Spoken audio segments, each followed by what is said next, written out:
Yes, hello all. So, we have been seeing many important topics and important clinical questions. After one and all, we have been covering many of the important questions in obs and gynae. By that way, the topic which we are going to see today is cervical incompetence, which is also a very important topic. And we will be covering it in a very quick manner, the basic things which you have to know and the basic images which you have to see. Those images are also been included in this topic. So just we'll go into the topic, right? So yeah, about cervical incompetence, a short introduction. Mainly in the cervical incompetence topic, most of the times image questions are asked, okay, about the cerclages, about the Hegar's dilator. So image questions are asked, so we'll be seeing those images. Before that, a slight introduction about cervical incompetence, and then we'll see some of the questions about cervical incompetence, right? So speaking about cervical incompetence, what is that exactly? So the patient's cervix or the patient uterus cannot able to withstand the fetus, okay. They are cannot able to withstand the patient's or the baby's weight, fetus weight. So that is what weight of the fetus mainly. So this is how the cervix will be, especially cervix will be very short, or they are incompetent because of their shortness. There may be many causes, there may be multiple causes, but the main is your congenital cause. Yes, congenitally short cervix will be there. So why there is a congenitally short cervix? As we said, that is a congenital cause. That congenital short cervix length must be less than or equal to 2.5 centimeter or 25 millimeter. They can ask you at any cause. They can be asking you in 2.5 centimeters also, millimeters also. So what are all the other causes, like acquired causes? Yes, the acquired causes are conization. We'll be seeing conization. What is conization in further discussions when we are speaking about anomalies and management therapy of uterine anomalies. Till now, just be familiar with the word conization and cryocauterization. Yes, and your dilatation of cervix because of any cause. Dilatation of cervix, right? And your history of repeated curettages. History of repeated curettages. Okay.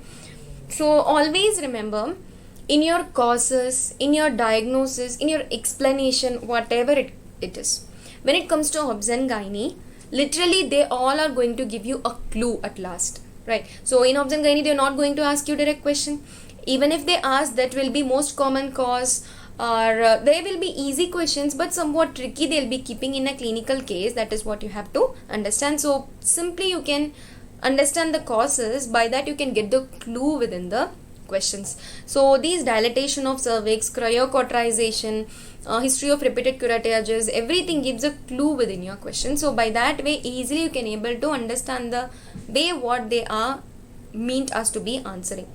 So by that way, how can you diagnose the cervical incompetence? Especially you can diagnose it by ultrasound as well, okay.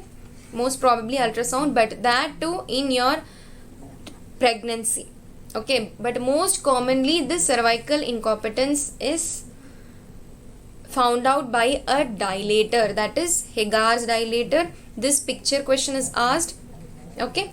Hegar's dilator, and the number which is used usually is number 8, okay. Hegar's dilator. So what about the non-pregnant women? The non-pregnant women, the most common which is used is Hegar's dilator, but in the pregnant women it is not advisable to use Hegar's dilator. So it could dilate the cervix, then it could cause much complication. So ultrasound is needed. So what will be the changes in ultrasound? That also we are going to see. So this is the simple show. You can able to see this is a kind of a T-shaped uterus. T-shaped uterus. So this is the way. T-shaped uterus. Okay. First the uterus will be like this. Then the uterus will be Y-shaped. Then the uterus will be V-shaped. Then the uterus will be U-shaped. So T is a type of a normal uterus. Okay. Normal cervix. So in the end, in the uterus, in the effacement part, normally that would be T-shaped. So you can see this T-shaped, I hope, in the screen, right? So then you can see Y-shaped kind of a uterus. If at all the further incompetency is there in your cervix, then finally you will able to see this U. Okay, so this is what we have shown here. Can you able to see this U kind of a cervix? Literally very simple. The length would be less, but the internal os, can you able to see the internal os will be more. The length of the internal os will be more than 21 centimeter, 2.2 centimeter. Clear? So the internal os will be 2 centimeter, and that is more than 2 centimeter. If you do per vaginal examination, that will be 2 centimeter. But if at all you are seeing about cervix length, that will be 2.5 centimeter less than that, or 25 millimeter. If at all they have been asking about the shapes, so this is the shape: T shape, Y shape, V shape, and U shape. So incompetent and competence and incompetence, how can we find? For example, this is your uterus, right?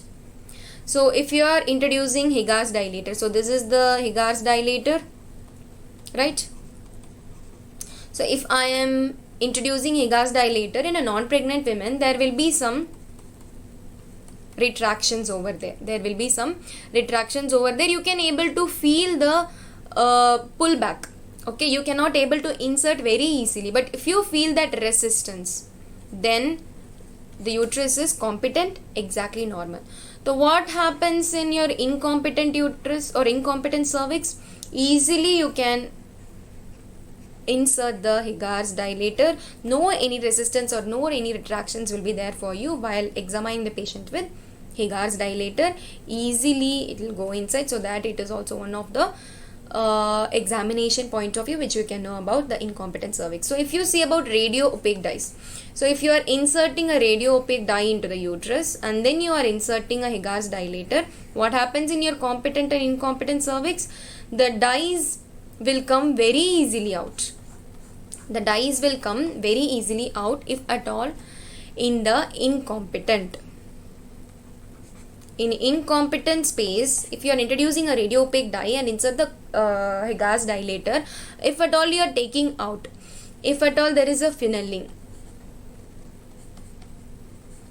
this fenneling will give a chance of incompetency, you can find it. But here in your radio opaque dye examination of a normal competent uterus, not easily they'll come out. Not easily they'll come out, they'll collect it inside.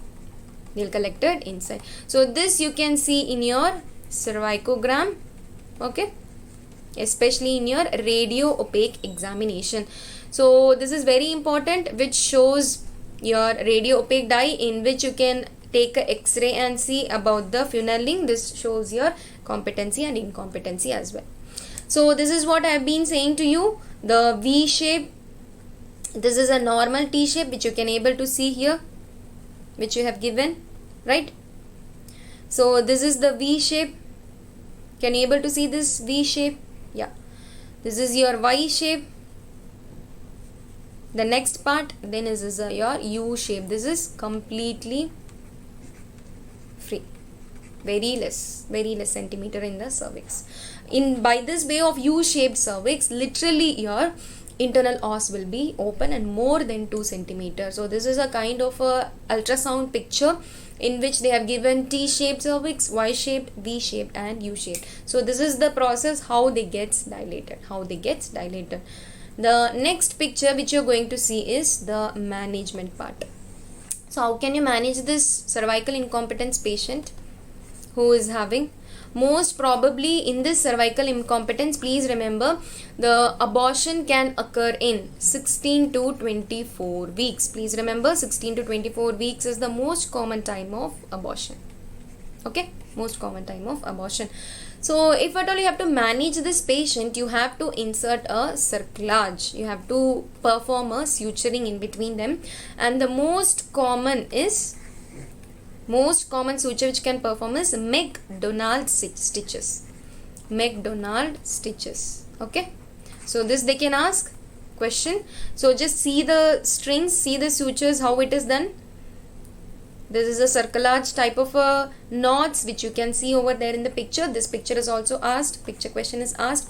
And in the next picture you can see the Schroeder suture and the McDonald suture. See, if it literally done from the upside above, you can able to see the McDonald suture here. Okay, so if above, somewhat above the normal level it was done, then you can able to see the Schroeder suture. So here you can see the Schroeder suture. There is some other sutures are also there, transabdominal, transvaginal are also there, but still these two sutures are very important. How can you manage? Management is by a kind of applying cerclages in the way of sutures. One is McDonald, that is most common, and one more is your Schroeder suture. So see here, this is a transvaginal look of a picture after doing the sutures. See, cervical knots was done, sutures was done. You can able to see here, right? After tying the sutures, this is how the cervix looks like. Okay, this is before tying. Can you able to see the cervix opening, dilatation, right? After tying, there is very less. Okay, so this is how you can able to remember, and you can able to see in the transvaginal picture of before suture and after suture. So this question is not asked, but still most probably they can ask. But this picture of cerclage and this picture of ultrasound is already asked in your exam. Please note it down. And this is a picture of Hegar's dilator. Hegar's dilators. Okay. Yes. So number 8 is used most commonly. Yes. So in management, just now we have seen we have to apply cerclages. We have to do sutures. And the most common is your McDonald. Right, and you can do Schroeder also, Schroeder suture, and you can do purse string kind of a suture, purse string kind of a stitches. So when it should be applied, it should be applied in a very easy manner, and in by the way that should be applied between 16 to 24 weeks. This is the most common time. There can be a possibility of abortion, so it should be applied at that time, but it should be removed at 37 weeks, because as you all know, 37 to 42 weeks is the normal delivery time. Anytime the normal delivery can happen, and also during premature labor. Because of premature labor also you can remove the cerclages. So these are all the very important terms and conditions when you have to remove the cerclages and when you have to apply the cerclages. So 14 to 16 weeks up to 24 weeks you can apply the cerclages. But if you see, when you can remove the cerclage, if preterm labor starts before 37 weeks or within 37 weeks, if she is literally normal, then you can remove the cerclage so that your normal labor she might end up with. So till now we have seen some points and some pictures about cervical incompetence, right? So by that basis we have a question over here.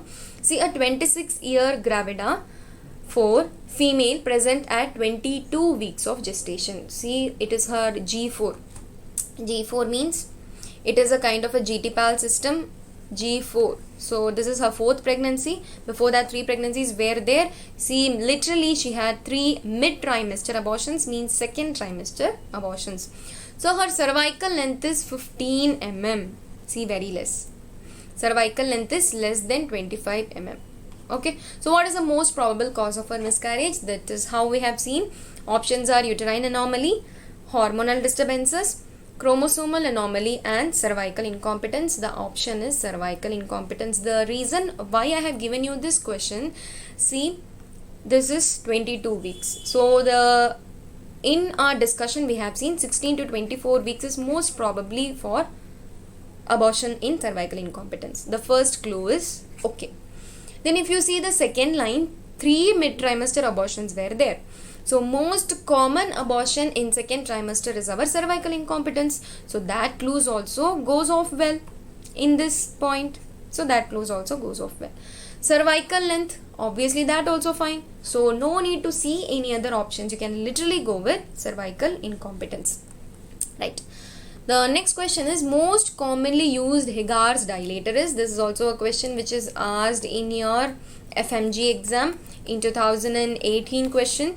So that is Higa's dilator 8. Okay, Higa's dilator 8. One more clinical quiz question which is given. A female of 31 years came with a complaint of spots of bleeding. Okay, at 21 week. Given a history of multiple DNCs, dilatation and curatages before. During examination, it is found that Y-shaped cervix is there in the ultrasound. It is noted. And it is diagnosed as cervical incompetence. They have diagnosed also. So what is the most probable cause of this condition? So they are asking the cause. They have diagnosed that it is cervical incompetence, but they are asking the cause of this condition. See, A, the most given answer is option A is short cervix. Option B, cervix is more than 35 mm, repeated curatages, and D is uterine anomalies. Anything can be a cause of cervical incompetence, but if you see, you can roll out 35 mm cannot be there because it is less than 25 mm. And short cervix can be possible, repeated curatages can be possible, and uterine anomalies are also can be possible. So go back to the question. Multiple DNCs, multiple dilatation and curatages are most probable cause of this repeated curettage. Clear? So in our discussion of cervical incompetence, we have seen in our other second trimester causes there were options like repeated curatages, dilatation of cervix, conization, cryocauterization, right? These all are giving you a clue. So always read the concept, the causes or the management in a way of clues. Then you will find the answers very easily. You will not have any difficulties in finding the answer in, especially observing. Simply they'll give 3 to 4 lines of a question. They'll be twisting you, but clue is one. Answer is one. You are not going to write the answer. You're going to just select the answer which is already in your mind. Just you have to find it. Find for the clues. That is simple in all the clinical cases. Not only in obs and gynae, I'm saying. In any kind of clinical questions or any kind of clinical cases if you're going through, either it is in medicine or it is in a kind of a surgery or it is in obs and gynae or it is a correlated concepts of patho and pharma, patho and physio, just go with the clues. Okay, in one-liners that is of different view. You should read one-liners, you should answer, that's it. But in case of clinical cases, clues finding is very important, and if you get the clue, so getting the answer is very easy. So if any doubts in this cervical incompetence, you can ask in the Telegram session also. So these are all the simple few questions in cervical incompetence. Many of the topics are also in upcoming sessions we'll discuss as well. So this is a small discussion and the image based point about cervical incompetence. What are all the things they can ask? Okay, thank you. We'll cope up with some other important topics and some other important frequently discussed questions in our topic of obs and gynae and in other subjects like anat and physio in further sessions. Thank you.